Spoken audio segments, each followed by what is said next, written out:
Man, I swear the Brandon Carr signing when Jerry paid 50 million for Brandon Carr, that just like completely broke us on any free agent signing outside of barely minimum contracts. I Mhm. mean, what were our signings last year? Paella, Carroll, and Demontre Moore. Right, a team of None of guys them that finished the season. right, none of them finished the season. It was like very like you would say hit and miss. It was all miss. Yeah, definitely. Yeah, that's one of to me the big things that differentiated the Cowboys from the Eagles this year in particular. And I understand what the Cowboys are trying to do. They're trying to build the draft. You want to develop and kind of hone your own players.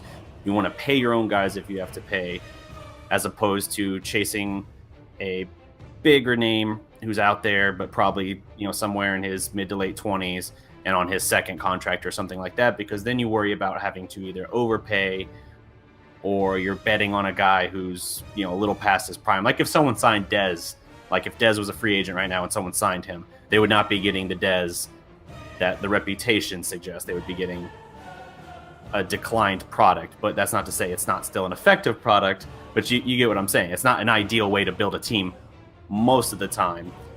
But if you have the correct talent evaluation, you can actually do something with that. And that's what we saw this year with the Eagles. A lot of free agent signings in the offseason, and they weren't afraid of trades either. I mean, they pick up guys like Jay Ajayi via trade. Who was another one of their trade guys? Was Alshon a trade? I think he was or no, he was a signing. Mm. So yeah, they sign guys like Alshon Jeffrey, Torrey Smith. They trade for guys like Jay Ajayi. I mean, that's what you do. You build the foundation of your team, and then you kind of build it out from there with a handful of those higher paid guys that can help kind of put you over the edge. Right now, Dallas getting away with not having to pay Dak hardly anything, not having to pay Zeke hardly anything. Now is your prime window for competing if you're Dallas.